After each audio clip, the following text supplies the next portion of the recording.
Vu la situation, vu la pression médiatique, il est évident qu'il y a des compagnies aériennes qui vont faire des annonces. Elles vont annoncer notamment un suivi renforcé sur ces aspects psychologiques. Maintenant, il faut aussi faire attention. Ce n'est pas parce qu'un pilote va avoir une passe difficile dans sa vie qu'il faut directement le mettre au banc.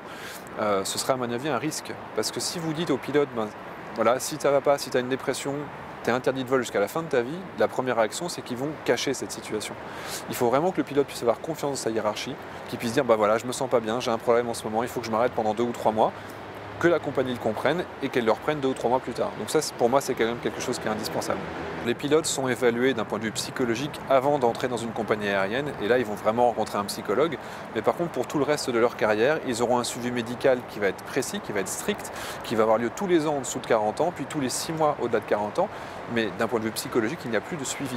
C'est simplement les échanges très cordiaux avec le médecin qui va demander, voilà, est-ce que ça va dans la famille, est-ce qu'il y a des problèmes à côté. Mais on n'a pas de suivi psychologique qui soit spécifique. Dans ce cas précis en particulier, évidemment, a posteriori, en ayant toutes les informations qu'on a comprises maintenant, on sait qu'il y avait un vrai problème avec ce pilote qui était dépressif, qui était encore sous médicaments et qui était également en arrêt maladie au moment d'avoir pris cet avion. La problématique, c'est aussi le secret médical. Quand le médecin va donner un arrêt maladie, quand il va fournir des médicaments, déjà le médecin qu'on peut aller voir ne sait pas forcément que la personne est pilote de ligne. Donc il n'y a pas forcément de communication entre l'employeur et le corps médical.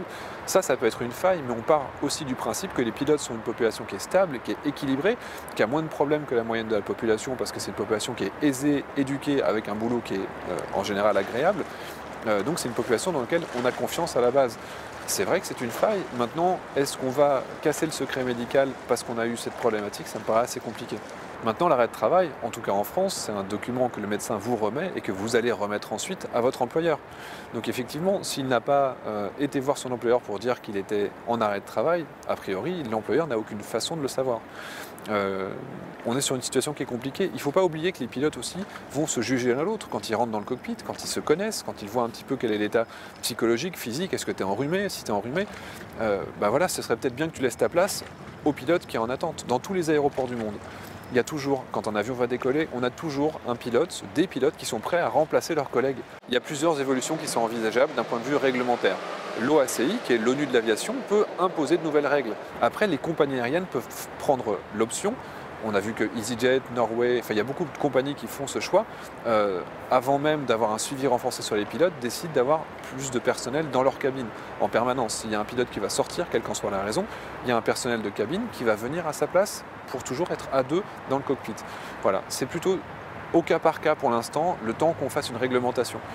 On a une situation qui est très anxiogène, qui est très compliquée à vivre, et on est pour l'instant sur le temps de l'émotion. Le temps de mettre en place une réglementation qui va s'imposer à tout le monde, ça va certainement prendre un petit peu plus de temps.